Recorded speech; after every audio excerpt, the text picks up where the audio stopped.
Bismillahirrahmanirrahim. Assalamu alaikum, dear students. Hope you will be fine and safe.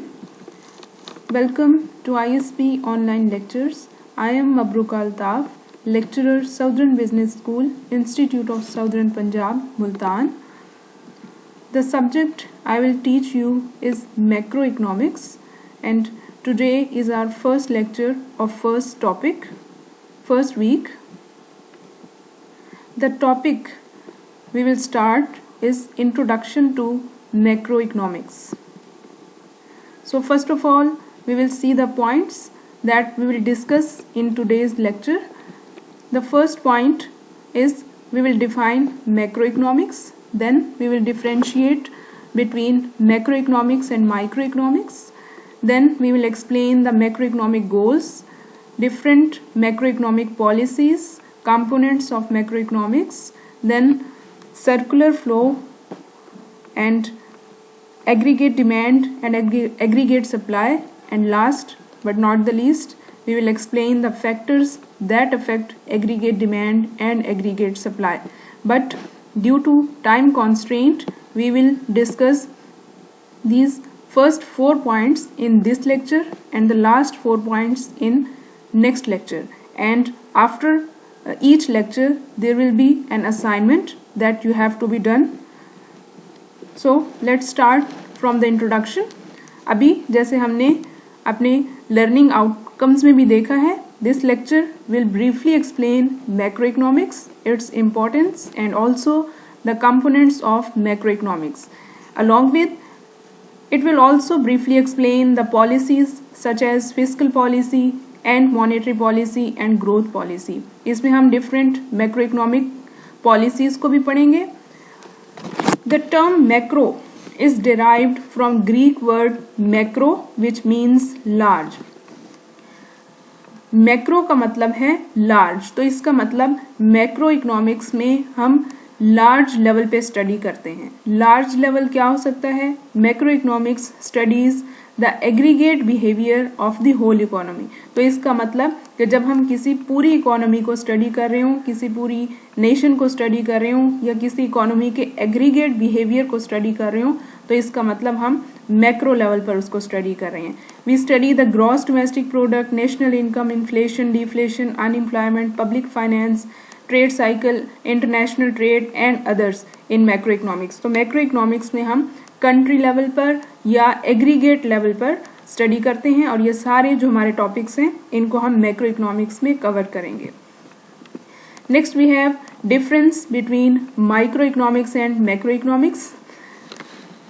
Micro economics studies individual economic units such as households, firms and the government, while macroeconomic studies the aggregate behavior of the entire economy. तो यहाँ पर हमें दोनों की definitions मिल गई कि microeconomics में हम individual economic units को study करते हैं. The word micro is also derived from Greek word micro which means small. तो microeconomics में हम small units को study करते हैं या individual units को study करते हैं such as households, firms और government. और इसी तरह से macroeconomics में हम aggregate behaviour of the whole economy को स्टडी करते हैं. तो फर्स्ट जो हमारा डिफरेंस है यहाँ पर, micro economic studies household income whereas macro economic studies the national income. तो हम माइक्रो इकोनॉमिक्स में एक इंडिविजुअल की इनकम की बात करते हैं और मैक्रो इकोनॉमिक्स में हम नेशनल इनकम की बात करते हैं. Second, macro economics also studies overall prices while micro economic studies individual prices. Similarly third difference है, माइक्रो इकोनॉमिक्स में हम किसी एक पर्टिकुलर इंडस्ट्री में डिमांड या सप्लाई ऑफ लेबर की बात करते हैं. मैक्रो इकोनॉमिक्स में हम पूरी ओवरऑल इकोनॉमी की डिमांड एंड सप्लाई की बात करते हैं. Fourth, micro economics and macro economics both deals with the decision of house holds and firms. Economics basically उसमें हमारे पास डिसीजन मेकिंग है हाउस होल्ड्स एंड फर्म्स की. माइक्रो एंड मैक्रो ये दोनों ब्रांचेज हैं इकोनॉमिक्स की. माइक्रो को हम इसलिए अलग कर देते हैं कि वहाँ पर हम इंडिविजुअल यूनिट्स के डिसीजन को देखते हैं, और मैक्रो को हम इसलिए अलग करते हैं कि वहाँ पर हम कंट्री लेवल के डिसीजंस को देखते हैं.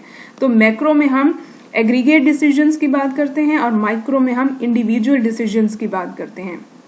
And last difference is Microeconomics, we study the demand and supply of individual goods, but in macroeconomics we study the aggregate demand and aggregate supply. ये भी वैसे ही है कि माइक्रो में हम सिंगल डिमांड एंड सप्लाई की बात करते हैं और मैक्रो में हम aggregate demand and aggregate supply की बात करते हैं. तो ये 5 डिफरेंसेस थे जिसमें हमने मैक्रो इकोनॉमिक्स को डिफरेंशिएट किया माइक्रो इकोनॉमिक्स के साथ. और फाइनली यहाँ पर हमारे पास एक टेबुलर फॉर्म में इसको समराइज किया हुआ है. इन्हीं पॉइंट्स को एक टेबल में हमने बताया है. Next we have macro economic goals. Macro economic goals बहुत सारे हो सकते हैं जिसमें से 4 मेजर गोल्स जो हैं यहाँ पर हमने लिखे हैं. First, full employment. Second, price stability. Third, economic growth. And fourth, equitable distribution of income. अब हम इन गोल्स को one by one further discuss कर लेते हैं. First is full employment.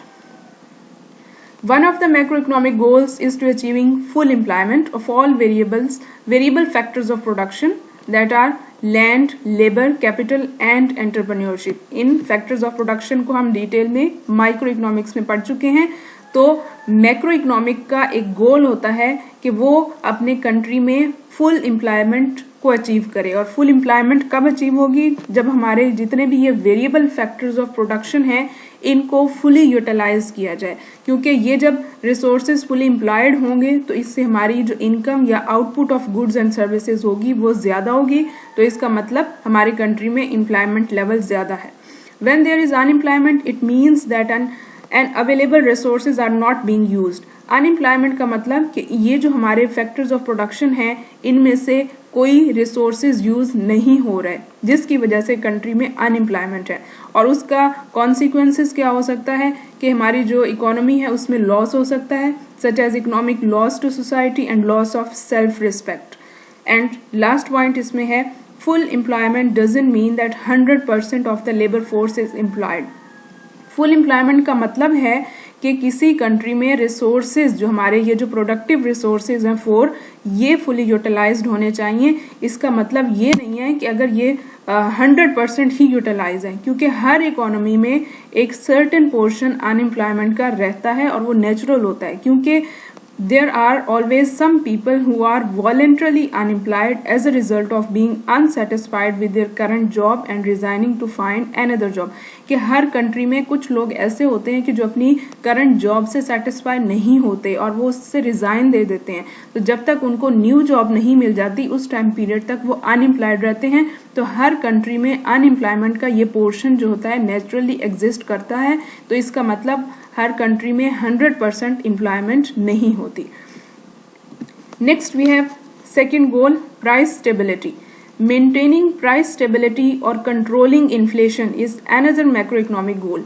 Price stable होने का मतलब है कि प्राइसेस ना तो इंक्रीज होंगी ज्यादा ना ही डिक्रीज होंगी.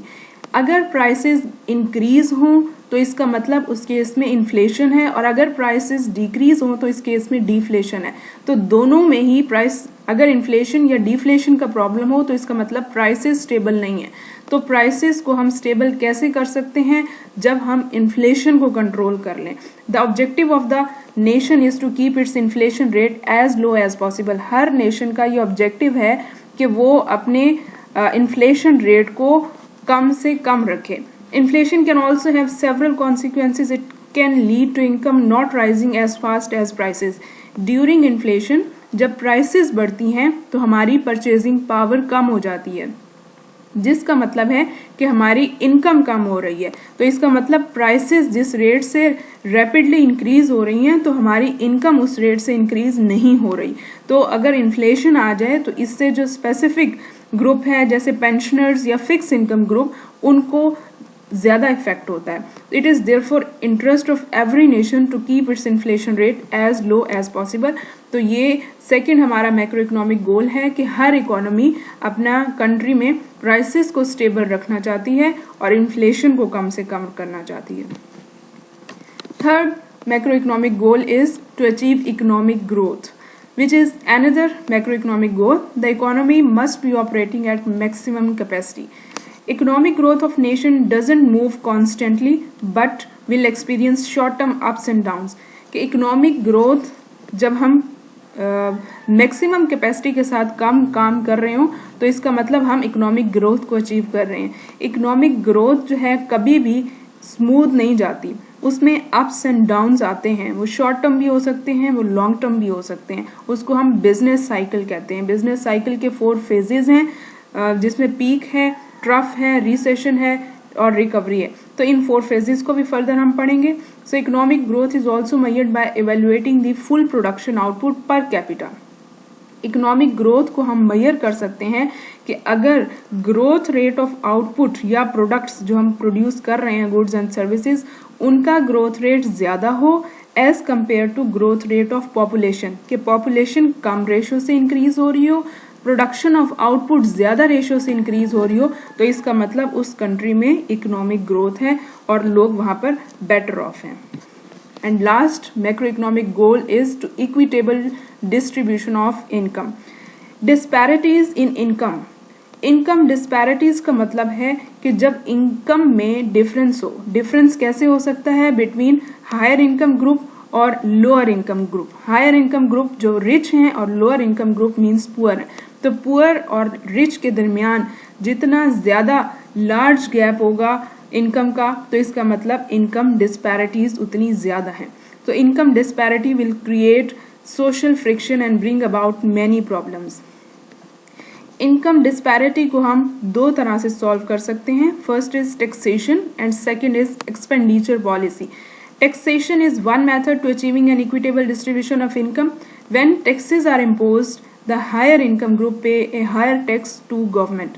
तो इससे क्या होगा कि जो जिनकी इनकम ज्यादा है वो ज्यादा टैक्सेस पे करेंगे और उस इनकम को दोबारा पुअर में डिवाइड कर सकते हैं। And next is expenditure policy. Expenditure policy में गवर्नमेंट जो है पुअर इनकम जो ग्रुप है या लोअर इनकम ग्रुप है उनके लिए सब्सिडीज दे सकती है। ट्रांसफर पेमेंट्स मींस के उनके लिए कोई गिफ्ट्स हैं, कोई ज़कात हो सकती है, इसमें कोई पेंशन है या इसमें कोई पैकेज ऐसा दे सकती है और उनको एजुकेशन में स्कॉलरशिप्स दे सकती है जिससे वो जो लोअर इनकम ग्रुप है उसको हेल्प मिल जाएगी। तो through these methods macro economic goal of equitable distribution of income can be achieved.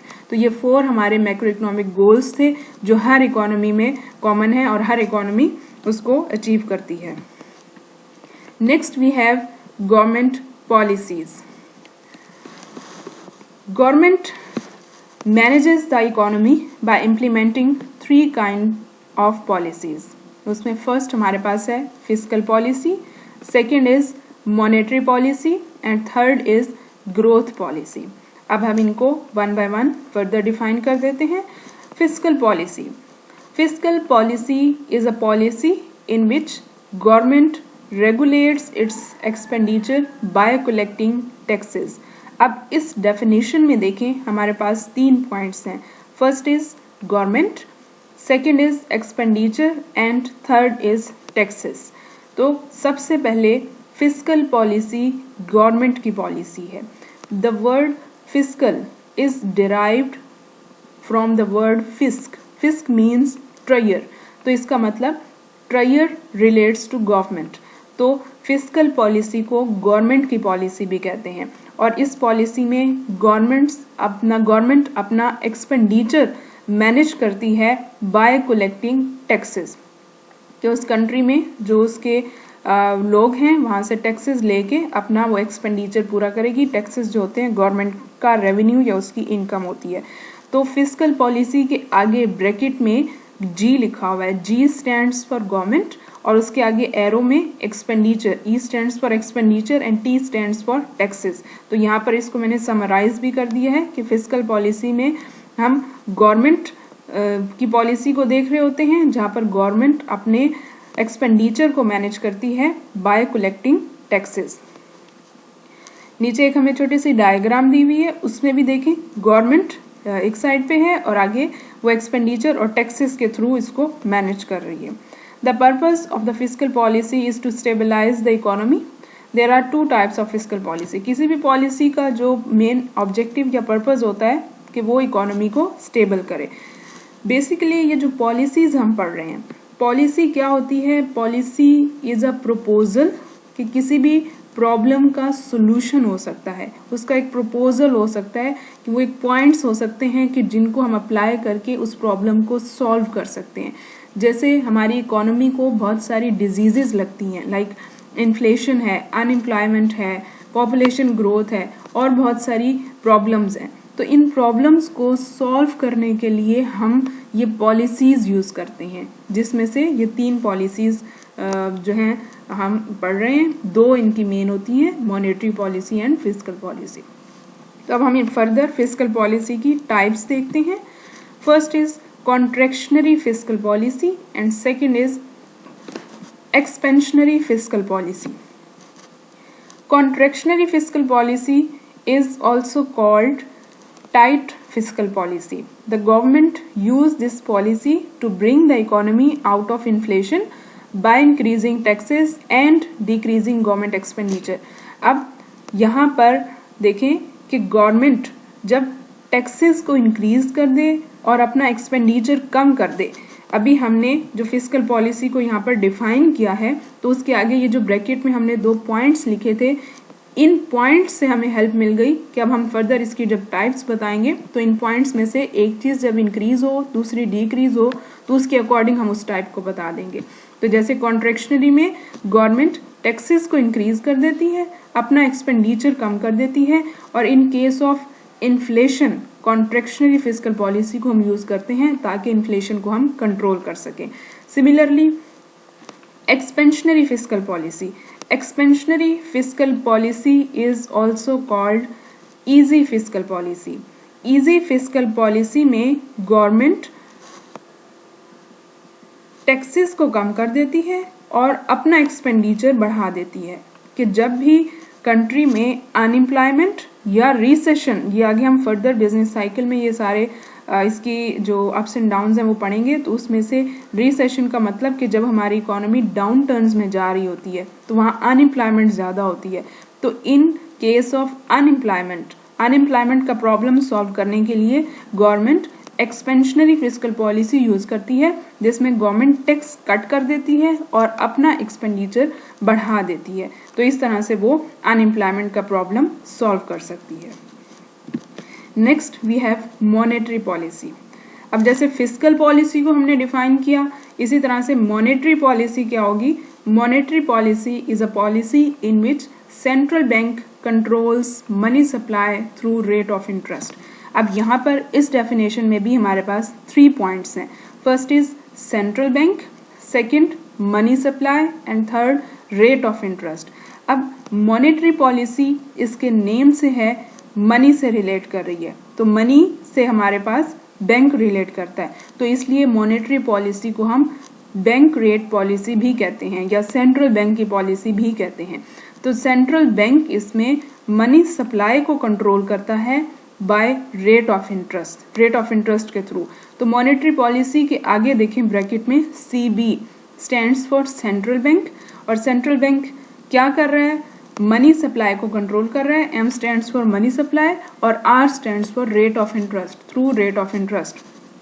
तो नीचे हमारे पास जो छोटी सी डायग्राम दी हुई है, इसमें भी देखिए सेंट्रल बैंक कंट्रोल कर रहा है मनी सप्लाई को through rate of interest. Monetary policy maintains the overall price level, achieves higher economic growth, removes fluctuations in production and achieves full employment. There are 2 types of monetary policy. ये monetary policy के यहाँ पर हमें objectives दिए हुए हैं कि उससे हम country में प्राइस लेवल को मेंटेन कर सकते हैं। लाइक इन्फ्लेशन का प्रॉब्लम है, प्राइसेस बहुत ज़्यादा इंक्रीज हैं या डिक्रीज हैं। Achieves higher economic growth, removes fluctuation, जैसे रिसेशन का टाइम पीरियड डाउनवर्ड आ गया या अनएम्प्लॉयमेंट आ गई है, एंड अचीव फुल एम्प्लॉयमेंट को हम अचीव कर सकते हैं। फिस्कल पॉलिसी की तरह मॉनेटरी पॉलिसी की हमारे पास 2 टाइप्स हैं। First is contractionary monetary policy, also called tight monetary policy, and second is expansionary monetary policy, also called easy monetary policy. In contractionary monetary policy, the government can use this policy through the central bank to bring the economy out of inflation by decreasing money supply and increasing rate of interest. अब सबसे पहले देखें first line में हमें दिया हुआ है government can use.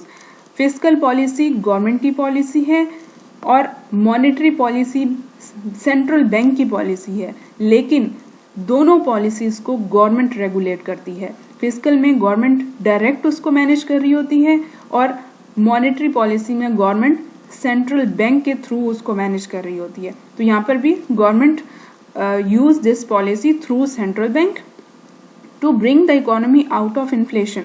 जैसे फिस्कल पॉलिसी में हमने कॉन्ट्रैक्शनरी फिस्कल पॉलिसी इन्फ्लेशन को कंट्रोल करने के लिए यूज की थी, इसी तरह से मॉनेटरी पॉलिसी भी कॉन्ट्रैक्शनरी मॉनेटरी पॉलिसी इन्फ्लेशन को दूर करने के लिए यूज की जाती है और इसमें सेंट्रल बैंक के थ्रू गवर्नमेंट इन्फ्लेशन का प्रॉब्लम सॉल्व करती है। और सेंट्रल बैंक क्या करता है, जब मनी सप्लाई को कम कर दे, रेट ऑफ इंटरेस्ट को बढ़ा दे। इसमें देखिए वही दो पॉइंट्स हैं जो अभी हमने इसकी डेफिनेशन में देखे हैं। First is money supply and second is rate of interest. तो इन दोनों में भी जब सेंट्रल बैंक किसी एक को इंक्रीज और दूसरे को डिक्रीज कर रहा हो तो उसके अकॉर्डिंग हम उसकी टाइप को बता सकते हैं। तो जैसे फर्स्ट टाइप में रेट ऑफ इंटरेस्ट बढ़ रहा है, मनी सप्लाई कम हो रही है, तो इसका मतलब कॉन्ट्रैक्शनरी मॉनेटरी पॉलिसी है और इसको इन्फ्लेशन को कंट्रोल करने के लिए यूज किया जाता है। सिमिलरली एक्सपेंशनरी मॉनेटरी पॉलिसी में central bank rate of interest कम कर देगा और मनी सप्लाई को इंक्रीज कर देगा। और in case of expansionary monetary policy कब यूज होती है, जब डिफ्लेशन का प्रॉब्लम हो, मींस के प्राइसेस बहुत ज्यादा लो हों या रिसेशन या अनएम्प्लॉयमेंट का प्रॉब्लम हो, तो उसको कंट्रोल करने के लिए एक्सपेंशनरी मॉनेटरी पॉलिसी यूज होती है। तो गवर्नमेंट इन दोनों में से कोई एक पॉलिसी, फिस्कल पॉलिसी या मॉनेटरी पॉलिसी या एट अ टाइम दोनों की किसी एक एक टाइप को यूज करके हमारे जो अनएम्प्लॉयमेंट, इन्फ्लेशन या जो रिसेशन के प्रॉब्लम्स हैं उनको सॉल्व कर सकती है। And the last policy is growth policy. Many growth policies have been aimed at increasing the growth rate. बहुत सारी जितनी भी ग्रोथ पॉलिसीज हैं उनका जो पर्पस होता है कि वो ग्रोथ रेट को इंक्रीज करें। और supply side policies are growth policies instituted by the government that focus on stimulating aggregate supply. जो सप्लाई साइड पॉलिसीज होती हैं नॉर्मली उनको फोकस किया जाता है ताकि हम अपना एग्रीगेट सप्लाई को स्टिमुलेट कर सकें। So that's all for today's lecture, and in the last there is assignment. The government cut the tax rate and increased expenditure. Explain this statement with regard to government policies. Thank you and stay safe.